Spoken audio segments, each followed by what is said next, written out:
KC Laboratory. Sponsored by Emprise Bank. It's the KC Laboratory, a game preview edition. Presented by Emprise Bank. Whether you're borrowing for today or saving for tomorrow, Emprise is your partner in possible. Just think of them as Chad Henne the last time the Chiefs played the Browns. Emprise Bank member, FDIC, our partner in possible. We love them. Hang on. Didn't you do that ad read earlier this week? Yeah, but Henne time for a Chad Henne read is the right time, Craig. Find him on Twitter at BarleyHop. I guess we're just jumping to him. Hello, Craig Stout. Hello, Kent. Game preview. We get to talk about actual football. We get to break down two teams going into this week, and I cannot be more hyped. Cleveland Browns fans have a lot of very strong opinions about this game, as we saw on Twitter today. Lots of people that think that they could potentially steamroll this Chiefs team a little bit, and I'm going to break down a little bit with my pals here. And the pal that I want to throw to right now, I'm terrible at transitions because I don't do them. My good friend, Matty Lane, at Chief in Carolina. Matty, how we doing, buddy? Since you guys skipped me over, should I just exit the podcast like the Browns exited the divisional round of the playoffs? Like, should we just slide off into darkness until I could get my tweets off the following year about how they're gonna surprise like the 16-0 over their last 16 games Kansas City Chiefs in the month of September or something? No, is that what we're doing here? Because I don't hate that idea, honestly, Matty. Okay, I can leave then, Kent. Jesus. No, I want Matty to stay. My goodness. God. Let's get to this game preview. Okay, we were waiting around a little bit to get this going. We were preparing. We were pre-gaming for this U.S. men's national team game. So we were getting ready. We need to get this podcast out of the way. So one, we can watch that. And two, I'm excited to talk some football with you guys. This has been such the long national nightmare is over. We finally get to preview a Chiefs football game that has some relevance to it. This is so much fun, and it's good to be back in the swing of things. And we're going to kind of continue the format that we've used the last few years with our game preview like we always have. And so it's going to be 3 storylines on offense, 3 storylines on defense, players to watch. So that's kind of what we've done historically if you followed us for a while. So let's start on the offensive side of the football because that's all that matters, if we're being honest. What? Yep, you heard me. There's a big storyline in Kansas City, the aggressive correction of Brett Veach on this offensive line. And it's getting a massive test week 1 against the Browns defensive line, Matty. Yeah, and we can't start anywhere else, I don't think. Oh, okay, let me be very clear. We could start with Patrick LaVon Mahomes. We probably should start with Patrick LaVon Mahomes. But in order for him to get cooking, the way that we all want to see him do, it does start up front with this Chiefs' new offensive line. 5 new starters: Orlando Brown, Joe Thuney, Creed Humphrey, Trey Smith, Lucas Niang. And yeah, you heard me. Essentially from center to right tackle, those guys are all rookies. So those Chiefs are starting 3 rookies against a very good Cleveland Browns defensive line. And Myles Garrett might be the best defensive lineman in all of football. Malik Jackson, a couple years ago, was seen as a dominant interior player. He's been a little bit more up and down, but he's still got plenty of talent. Andrew Billings is a good nose tackle. Malik Mcdowell, another rotational guy. Anybody remembers his name out of Michigan State, has looked great, finally working himself back from a very bad ATV incident, when he was, I believe, a rookie or his second year with the Seattle Seahawks. Now, the big question for the Browns is going to be, is Jadeveon Clowney going to play? He missed this practice with being sick. Normal year, that would mean nothing. You would assume he'd be ready by Sunday. You just don't know. With the COVID rules that are going on right now, just how the testing process will play out and everything like that. So presumably they will have Jadeveon Clowney as well. And whether you think he's great or not, at the end of the day, he's still a quality defensive end. So this Chiefs offensive line is going to get a test right from the get-go. And it's not only going to get a test kind of in the pass rush, but the run blocking. This new offensive line should be a lot better at run blocking. They'll have their hands full with this unit, but I think that makes it a fun game to start off with. Right, Craig? Oh, yeah. And they've even got a guy in Tack McKinley behind him that can rotate in. So even if Clowney's not there, they've got a guy. And listen, Tack's got some glimpses here and there of quality play. This is going to be a good first test for this Chiefs offensive line. It really is. I mean, I can't overstate how good Malik Mcdowell looks on the interior there. He looks like the player that was drafted a few years ago.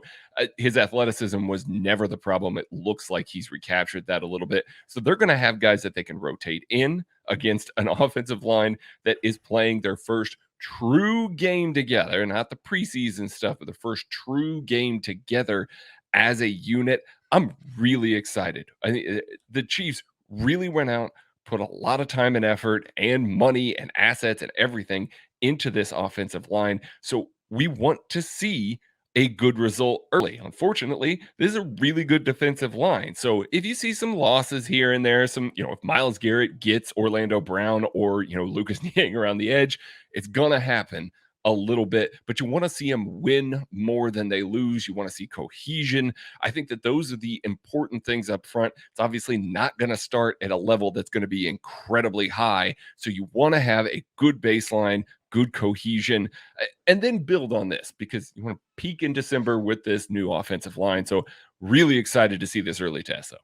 It'll be interesting to see how much Patrick Mahomes trusts this offensive line in a real game setting too. Because, one thing is, I'm very interested in the tackles, in the tackle play and seeing, how they do with, being a little bit more threatened off the edge, maybe than they've been through the preseason. That's one thing you kind of wish you saw a little bit more of. And it did look like, maybe some speed, kind of affected these guys in training camp a little bit. So this is going to be a very good test in that regard with some quality edge rushers coming off the edge. I'm excited to see that.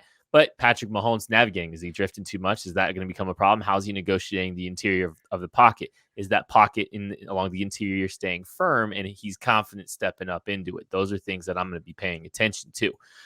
The run pass split, though, is also something we need to be paying attention to. And it's going to be interesting. The lines have obviously been blurred a little bit with some of these run pass splits because run pass options run rampant through the Chiefs offense. And the defense in a lot of different ways is dictating, whether it's a run or a pass in some of these situations. So there is some split there, but how much do they try to run the football? Is it a little bit more of an aggressive attempt to try to establish the run and infuriate a large faction of spreadsheets out there? But this is going to be a good test. I'm mostly interested to see the versatility of the blocking scheme up front. What do they lean on? What do they want to lean on? And how versatile is it? And what are they able to establish and build off of? These are all questions I have. Yeah. And we've seen throughout the preseason a variety of run concepts. We've seen a lot of gap scheme runs. We've seen a lot of very effective zone runs as well. We've seen a lot of stuff which we'd hypothesized during the offseason with the types of players that they brought in. They might move towards a more diverse run scheme. So far in the preseason, that's exactly what we've seen. So while, people might look at this and say, okay, brand new offensive line, we'll see what they're willing to call. We'll see the diversity of the calls that they can do. It doesn't seem like they've been limited so far. They've really been hitting hard all these different concepts, been trying them all out with the first team offensive line, and all of them have been pretty effective so far in the preseason. So I think that we're going to see a lot of them. I think we're going to see a fully open playbook, and I think that we are going to see potentially some more, RPO situations where these run blocking schemes that we showed in preseason, now all of a sudden we're throwing out of them because Patrick Mahomes reads, as the overhang is kind of a little tighter to the line of scrimmage. I think they'll take advantage of the Browns a little bit in that way, but I'm really excited to see just what this new offense comes out like in week one. Now, how open would you say the Chiefs playbook might be, Greg? Let's see. More open than the Browns playbook? All the way. Andy Reid in week one open. Hey, you want to know why Andy Reid is so damn good in week one? It's because he spends all damn offseason going through, designing plays, game planning for you, the week one opponent, and trying to put so many different wrinkles on tape in week 1. It doesn't matter if you know what Andy Reid did before week 1. Every single year he's come out and he's reinvented his offense just that much more. And that's why they're so good in week 1. So miss me with all of that nonsense. You guys heard it. Andy Reid's opening week offensive playbook is like the Cheesecake Factory of restaurant menus. No. Run pass splits. So this is a big thing. Last year, the Chiefs only ran the ball over 30 times with their running backs in 4 games. 3 of those games happened in the first 6 weeks. They were against the Bills, the Houston Texans, and the Baltimore Ravens. 3 defenses that all played the pass a lot more than they played the run. They were allowing the Chiefs to run the football. The Chiefs had some of their most success running the football then. Now, part of that was because the offensive line was more healthy, but they were also getting more favorable looks. How does that look this week? Are the Browns going to come out and are they going to play the pass only? Are they going to allow the Chiefs to run? Because we saw it early last year. The Chiefs will take it. They'll run the ball over 5 yards a clip 40 plus times. Ask Buffalo how that went. You give this more dominant offensive line these kind of looks, these free runs up to the second of rather weak second level of this Browns defense, I think it could get really bad in a hurry. So does the second level, do the safeties have to start creeping up? Because Patrick Mahomes, he'll pull the ball and throw an RPO. He'll throw a pass on an RPO, even if you play pass. Ask Fred Warner how that went in the Super Bowl. He doesn't care if you play in coverage sometimes. He'll just throw right around you. Now, if they give a chance to run, I really do think, though, if the Browns let the Chiefs run, I think this game could get ugly in a hurry. They have to try to stop both this year.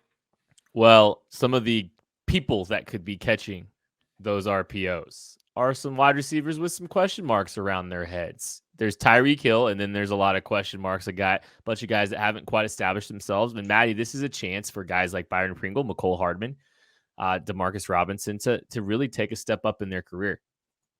It is. And McCole Hardman, I think, is the odds-on favorite, including everybody here, to have the biggest year. I don't know if this is a great game for him. This Cleveland Browns secondary, especially the cornerbacks, have speed. Greedy Williams, Denzel Ward, even Troy Hill in the slot, who's a very good slot corner. These guys are all fast, and that's where McCole Hardman really does his best work, is simply being faster than everybody else. Now, I'm not saying he's still not faster than all these guys, but all these corners do run really well. I don't know if they're going to be overly pressed to carry him vertically. So if McCole Hardman's to have a big game, I think he'll have to do it in other ways. He will have to showcase a better understanding of coverage, of zonal spacing. He will have to win more than just with vertical speed. And I don't know if I'm ready to believe that yet. So I think this could be a big Demarcus Robinson game. This might be a week where Demarcus Robinson shows up big for the Kansas City Chiefs.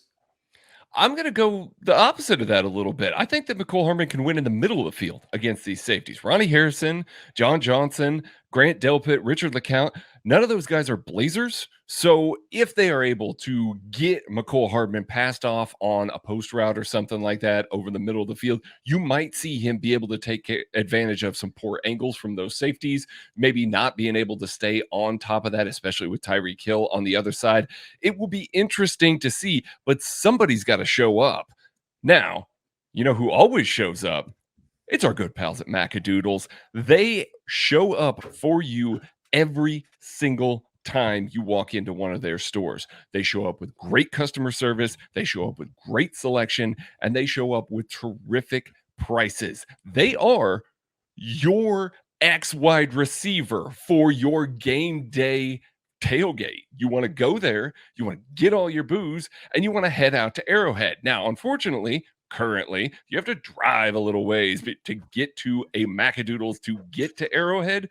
That's why we need to get one of those in Kansas City right here and now. If you are a franchisee, get a hold of Roger at info@macadoodles.com. Get one to Kansas City. Let them show up like I expect. McCole Hardman's going to show up this week. All right, boys, players to watch on the offensive side of the football. Craig, what you got for us? Man, I'm going with Creed Humphrey. It's going to start with Creed up front. I know all the focus is going to be on those tackles on the outside against Myles Garrett. I know there's going to be a lot of extra focus on the guard play. Joe Thuney's the high-priced guy, and Trey Smith is the guy that everybody's in love with, being that 6th-round pick. But Creed Humphrey's going to be the engine that makes this thing go, that sets the protections, that gets everybody on the same page. If that cohesion is there, and he's able to handle guys in the middle of the field, because there's some big, strong dudes on this Cleveland Browns offense or defensive line. So if he's able to handle those guys up front and keep everything clean, keep the pocket clean for Patrick Mahomes, get everybody on the same page, it's going to be a massive win for this Chiefs offensive line. Listen, we just did an entire offensive segment and we mentioned him, but we didn't talk about him. I'm doing this one time this year. Patrick Lavon Mahomes is my player to watch in this game. He's petty. We know this. He might be the single most petty player in the NFL right now. Him and Tom Brady, definitely the two most petty players in the entire NFL. You don't think Patrick Mahomes is angry about what happened last year? You don't think he's still finding weird reasons to be upset with how people are talking about him this offseason and about the Chiefs this offseason? He 100% is. I think you're going to get it was against backups and a Minnesota Vikings team in the preseason. I think you are going to get that kind of performance out of Patrick Mahomes from the second quarter on. I'm going to be very clear. He's already talked about how hyped up he is. The first quarter might be a little rough. Patrick Mahomes notoriously gets overhyped for football games, comes out throwing just the football out like a howitzer every single play. It might take him a drive or two to get settled in, but I really do think we're going to get a big, just MVP level performance right off the bat from Patrick Mahomes, because I think he's been sitting around on that awful loss versus the Tampa Bay Buccaneers with Devin White running his mouth all over social media about how they didn't give up a touchdown. I think Patrick Mahomes is out for blood this year, and I think it starts with the very unfortunate Cleveland Browns. Ooh, Kelsey better get those padded gloves on. Those things are going to be humming. Well, Patrick Lavon Mahomes will try to hashtag establish the fun, and if the Chiefs are going to hashtag establish the run, it's going to be carrying the ball, Clyde Edwards-Olaire. This is a guy that we're all looking forward to seeing what the year 2 version of. Last year, offseason seemed to maybe mess with him and affect him a little bit, not having some of the time to get acclimated to the game. Maybe didn't see as diversified of a route tree as we kind of anticipated from him. And, he's got a full offseason this year. He's coming in a little bit unhealthy. We'll see how that all plays out. But this is a guy, I think, you're looking for somebody to step up offensively. I think he is primed to do it. I'm excited to see what the year 2 version of Clyde Edwards-Olaire looks like and how it starts. All right, defensive side of the football time. And I think, we're just talking about the trenches here. We're just continuing to talk about the trenches. Chiefs defensive line, which looked great in the preseason, has a fantastic matchup against the Browns offensive line in week 1, Craig. Yeah, this is a really good Browns offensive line. A really, really good. One of the better offensive lines that the Chiefs are going to go up against, and they're going up against it in week 1. That being said, this is the best defensive line that I think that we've seen under Steve Spagnuolo with the Chiefs. Everybody seems to just be taking that next step up. We're seeing Jaron Reed added to the mix, who's really kind of changed. They've just absolutely gushed about what Jaron Reed has done so far for this team. And Chris Jones looks phenomenal at defensive end. There are a lot of things to be really excited about, and we've barely seen Derek Nani, and we haven't seen Frank Clark yet. There are major pieces to this defensive line that we expect to play a lot of snaps that we haven't even seen in their full go yet. The last time these two teams played, they tried to stretch. They tried to run a lot of outside zone. They tried to get to the edges against this defense. The real success came in finding some cutbacks against the Chiefs, linebackers, but the defensive line was pretty good last year.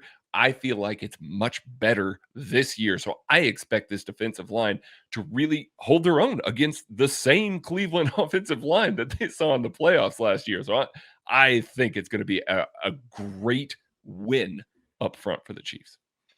This is going to be one of their biggest tests all season. This Cleveland Browns offensive line doesn't have a glaring hole anywhere across the offensive line. Secondly, they are now going to be entering their second full season with each other within the same offensive system. They are playing very well with each other. They have great chemistry. They know what each other are doing, and they're all really talented. I think if I were to single out a single matchup, I do think that Jedrick Wills as a rookie played well, but I do think he was still the weakest link along that offensive line. I believe he was tied for the league lead in holding penalties last year, and they weren't calling holding that often last year. Defensive players complained about it left and right, if we all remember. So I just think that the Frank Clark or Chris Jones specifically matchup versus Jedrick Wills could be where the Chiefs might have some advantage, them using their power. And I think you can never even transfer this over to Jack Conklin, who moves relatively well, but doesn't always have the best position with his face. His feet aren't always in the best spot to handle power. So getting Chris Jones or Frank Clark's length and power over these two offensive tackles are where the Chiefs can make their pass rush felt. I think that's going to be the best spot. I wouldn't expect much pressure up the middle against Bitonio, Shredder, and Wyatt Teller, but maybe you can get some off the edge.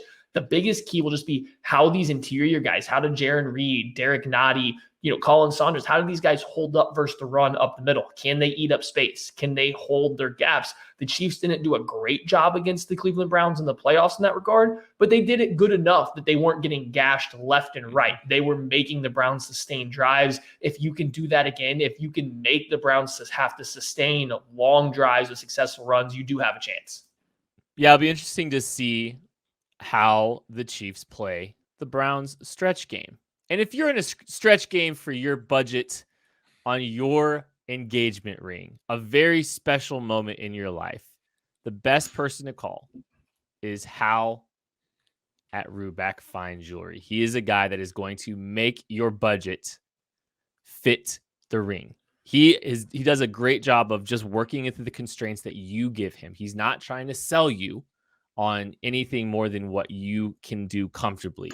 It's a good company with good values. It's a small family-owned business. It's the oldest jeweler in Kansas City, and they've built relationships over the course of, a ton of years, and they've been able to get people back. This is a wonderful company that we've loved working with the last few years here, in the lab, and I've loved getting to know them. I've been referring them to everyone that is looking for a ring. Literally, I have text messages to prove it. And sometimes I'm just prodding and I'm asking my friends if they are looking to get engaged soon, Jake. But they're who I call. And I think if you are looking for an engagement ring, you need to talk to them first. Don't get caught up at a big box store. Make sure you go talk to Hal at Ruback Fine Jewelry. Go to ruback.co and set up an appointment. It'll be a stress-free environment. You'll have Hal's full attention. I promise you, you will not regret it.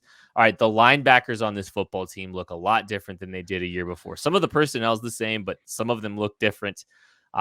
This is a big matchup against a great offensive mind in Kevin Stefanski. Yeah, this is the one spot that I'm a little worried about, if I'm being honest. Now, Anthony Hitchens looks much quicker. Light Finney Hitchens. I wanted you to say it because I certainly would have butchered it and I would have offended somebody. So Hitchens looks faster. He looks like he's processing the game mentally just as fast as he was before, but he looks faster. Ben Neiman, a guy that the last time these two teams played was filling in as a base down linebacker. The nickel guys were Damian Wilson and Anthony Hitchens. Ben Neiman looks bigger. We're seeing him hold off some blocks better. We've seen him make a couple tackles in space. One of those things that's kind of a bigger knock on him so far by Chiefs fans. And then now we're seeing a rookie in Nick Bolton. This is going to be his first action in the NFL with a game plan behind it. I'm very interested to see how those guys look together. We got to see it in week 1 of the preseason, luckily against a Kyle Shanahan 49ers offense. Now, granted, it was pretty vanilla. You're not game planning for it or anything like that, but they did get to see a little more diverse concepts than just a generic run game there. But Stefanski's going to really go at, I'm certain, Nick Bolton and Ben Neiman on the edges, try and make them have to make decisions, make them make the right play. I think that that's where this could be won and lost on the offensive side of the ball, as we know they're trying to play a little more stout up front, try and get into those 2nd and 7s, 3rd and 8s, things like that. It's got to start on first down, and it's got to start with those two guys on the outside. And luckily for Bolton being his first game, he's not getting a Kyle Shanahan offense, which is throwing a ton of misdirection and really trying to catch guys out. Stefanski's a great offensive mind. I really do think that he's really good at this. his offensive scheme isn't always just trying to pull, the sheet over a defender's eyes and catch them, not in the right spot. He's essentially going to challenge you in a way that you understand what's happening. He's just going to take advantage of everything you do. So it's going to be interesting to see, especially Nick Bolton. That's where I think my eyes are going to be glued on out here at this linebacker group, because you look at this Browns roster, they have Austin Hooper, David Njoku, who they did flirt around with trading, but he's still there. And then Harrison Bryant. This is a quality tight end room. They can very easily force the Chiefs to go into their base defensive personnel. They can pull Ben Neiman and Nick Bolton, out there flanking Lightning Hitchens and just challenge Neiman's size or lack thereof, whatever he might have this year, out in space in between the tackles. They can see if Nick Bolton's up for the task of defending some of these outside zone runs. So I really do think he's going to be on the field quite a bit in this first week as a base linebacker. I don't think he'll slide out there in the nickel much, but I do think they will slide him out there in base a lot. So will Nick Bolton, will he succeed? It's going to be, he's going to be put out there. He's going to be thrown to the wolves. Just how's he going to look? I have some reservations, but I do think that if he does a good job just attacking, if he can stay just in the right mindset and attack, and just force this running back group that's great with Nick Chubb and, Kareem Hunt to make their cuts and Lev Hitchens and Ben Neiman, Tyrann Mathieu, if he can play. We haven't even talked about that yet. We'll get there maybe. And Dan Sorensen clean this up. I do think he can serve a role. It's a tough task for him right off the bat. Go. Oh, yeah. I just wanted to, in addition to him talking about the tight ends, Cleveland ran the most 13 personnel in the league in 2020. Yeah. Well, move over, Cleveland. We're better at you than football, and now we're taking 13 personnel in Kansas City. And 14, I guess. Discipline is going to be really important for Nick Bolton. I know he wants to play fast, and he kind of needs to play fast. He's got to be a guy that quick IDs and gets downhill, because his ability to recover has not proven to be particularly great. The athletic profile is not wildly impressive, so that is something you got to keep an eye on. If he might get caught, maybe out of assignment a little bit here, because he's just wanting to play fast. He's wanting to play down. He's wanting to try to make plays, and I think you got to just live with that. I do think it's important, though. He is, to your point, talking about Nick Chubb, talking about Kareem Hunt. Nick Bolton's up to the task of taking on those guys in the run game. That is something he's absolutely up to, and it's going to be fun to watch. It's going to be fun to watch him going up against those. This is trial by fire for a Nick Bolton, and I think that's good for him, because down the road it's going to be valuable late in the season when Willie Gay's back and Nick Bolton's gotten some growth and some learning experiences and a little bit of bumps and bruises through it. It'll be valuable down the home stretch. This could be really good for Nick Bolton. All right, let's go ahead and talk about Steve Spagnuolo a little bit. How exotic do we see Steve Spagnuolo getting here in week one? I think this goes back to the Tyrann Mathieu point. I think this kind of goes back to if he plays or not. And now, according to Andy Reid, he's improved. He's doing better than he was before. So I can only assume that means that there's been a positive test out of Tyrann Mathieu after maybe not having a positive test. So it looks like a negative test. It's a negative. Yes, it's a good thing. So correct. It's positive, but it is a negative. A negative test. Correct. Yes. I'm confused. Tyrann Mathieu is on his way to playing Kent Swanson. That is where we are at. I think if Tyrann Mathieu plays, Steve Spagnuolo, he's obviously going to open up everything. Last year in the playoffs against Cleveland Browns, he held Baker Mayfield to a 5.5 yard, per attempt passing. And that's what he pulled out. So he was coming in. He very clearly threw Baker Mayfield off his game. He had Baker Mayfield seeing ghosts. He had him on the move consistently, trying to get cover, trying to diagnose the coverage. I think getting Tyrann Mathieu in there obviously helps them do that.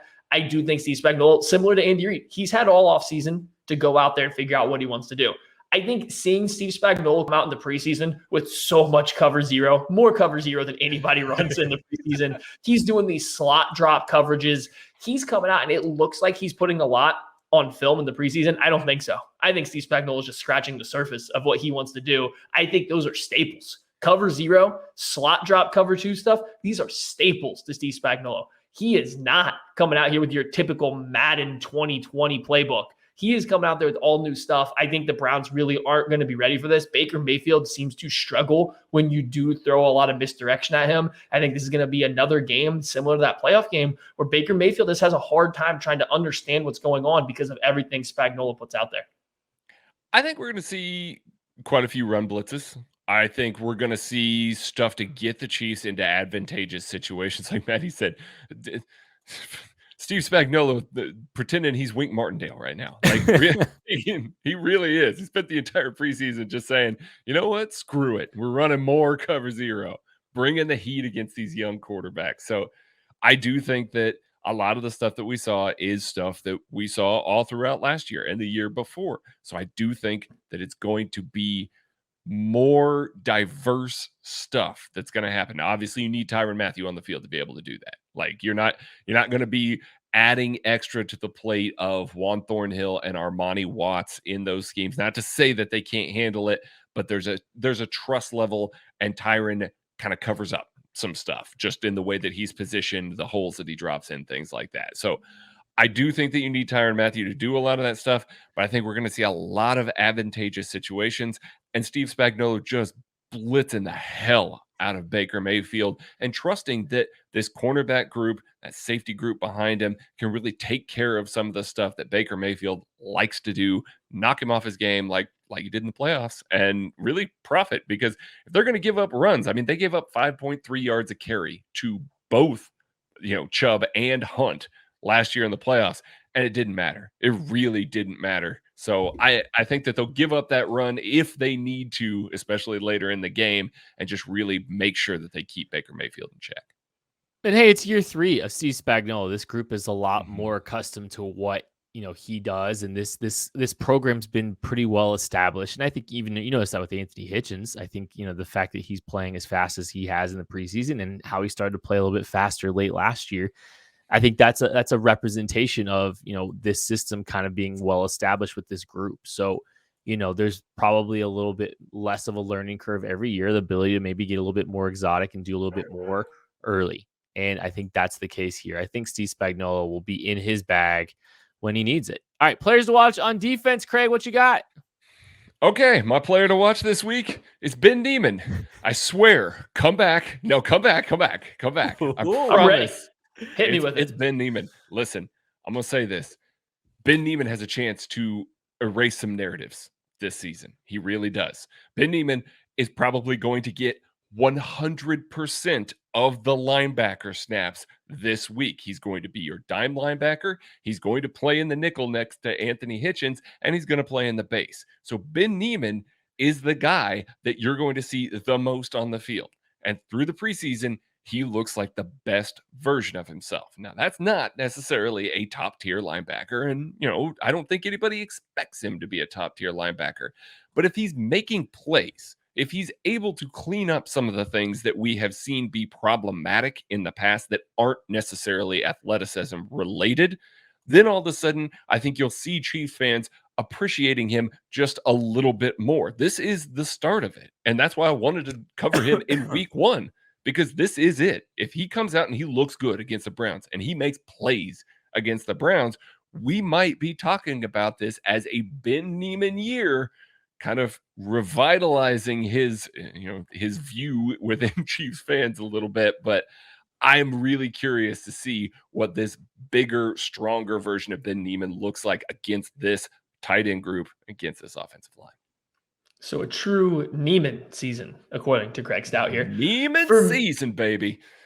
For me, it's going to be L'Jarius Sneed. And I think that another obvious one, I went with Patrick Mahomes on offense. I don't care. It's week 1. I'm going to pick the obvious guys. Go for it. L'Jarius Sneed. Last year in the playoffs, the primary coverage player on Jarvis Landry, the Cleveland Browns' best, receiving weapon, 10 targets, 7 catches for 20 yards. L'Jarius Sneed put this man in lockdown. He made this man's day difficult. I think this performance is going to be just as good, if not better. That you do have to consider, Odell Beckham Jr. should be healthy for this game. We do anticipate him playing. He hasn't been great for the Browns, but he's still a lot of talent. You're going to get Sneed playing on the outside as well as in the slot. I think this is going to be a good game to just go ahead and let Sneed showcase where he's at right now. Is he ready to be a lockdown cornerback on the outside and then a playmaking cornerback when he's slid into the slot because he's blitzing? He gets to play a little bit more kind of robber and just undercut stuff roles when he's playing in the slot. So how does he transition to that kind of dual purpose role throughout the game? Is that really going to be the case for him? I think he's set for a big year. We've talked about it all off season. I think he's trending up to get into that top 5 conversation for cornerbacks. I think this is a good week for him to start. Steve Spagnuolo is going to have Baker Mayfield rattled. I do think Chris Jones and Frank Clark are going to combine to get a little bit of pressure. And I think Snead comes away with at least 1 interception from this game. And you just kind of come away thinking, then, one of the big takeaways from the Chiefs defense, L'Jarius Snead is here. And we can go ahead and bump out Tre'Davious White on this top 5 cornerback listing. Oh, baby. At least, you heard at least 1 interception. Sheesh. Sharpie.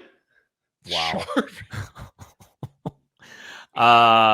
I'm going to go obvious too. It's my turn to go obvious. I want to go Chris Jones because, we spent a lot of time talking about him this offseason and the transition to a more versatile placement along the defensive line and a lot more versatility to his game this year because he's going to be playing more on the edge.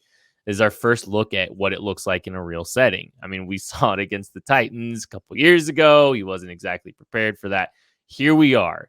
You've had an entire offseason to kind of prepare for this moment. Let's see what it looks like. And this could be really an interesting game. I think he could shut down some of the wide zone stuff. I mean, he's athletic enough, but he's big and physical enough to really set a good, firm edge. If he's playing gap discipline, boy, that could really be disruptive. Good luck. And if Frank Clark's the Frank Clark, the best version of Frank Clark, good luck running to either side. Oh, and by the way, Jaron Reed and Derek Nottie are sitting there in the middle of the field, sitting on the interior. So this could be the Chris Jones experiment, moving him all over the place. We get to see the full reveal starting on Sunday, and that's going to be really exciting. That's going to be a lot of fun to observe, and I can't wait to see the first sample size we get of this, dynamic defensive weapon getting to line up a lot of different places. It's going to be really enjoyable. All right, boys, might be a little rusty, but it's prediction time. We haven't done this in a while, so let's go with Craig. Who you got? Oh, obviously I've got the Chiefs here. I think better team. Andy Reid on week 1. We're going to see a lot of stuff. I agree with Maddie. I think we're going to see a lot of diverse stuff out of Steve Spagnuolo as well. I think we're going to be riding high after this one. And I'm saying that Ben Neiman does not play 100% of the snaps because Darius Harris is in the game at the end of the game while the Chiefs are protecting a large lead. I've got the Chiefs winning 38-24, and at least one of those tutties is going to happen against the backup. So it's definitely been a while since I've made a prediction because I don't predict preseason games. Get out of here with that nonsense. But for this game, the regular season's here, so you're getting the real takes. I have the Chiefs winning this game 31-20. Not quite as close as that score looks, but I do think if I remember back to that playoff game, the Browns did a good job covering everything deep. They did force the Chiefs to work down the field slowly. They made them work for it. I anticipate this game being very similar. I anticipate the Browns trying to make the Chiefs run the football, which is going to lower just the overall output. That said, I don't think the Browns are stopping the Chiefs very often. I think they're just going to prolong the touchdowns and the one field goal being scored. I think the Chiefs will put up 31 points. The Browns offense is going to struggle to find consistency. That's just the way it works when you have to live through the run. And I think that's going to be their only chance of success here. They get a late score to make it look respectable, but Chiefs 31, Browns get their 20th point in like the 4th minute of left in the 4th quarter.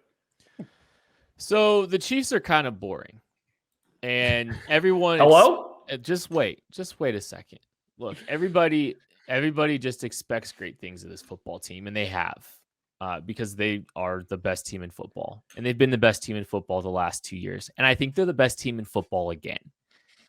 I am really anxious. That's the word I have right now. I'm anxious for this game. I'm anxious to see this team remind everybody and leave no doubt who the best team in the AFC is, because we've seen this little passive. Well, if you squint hard enough, the Bills are just as good as the Chiefs. If Josh Allen takes a step, if the Browns, if Baker Mayfield takes a step, they can hang with the Chiefs. No, they can't. The Chiefs bopped the Bills in the AFC Championship game. They were on their way to bopping the Browns before Patrick Mahomes got wobbly and had to miss the rest of the game. And Chad Henne went and locked him up. Emprise Bank's your partner in possible.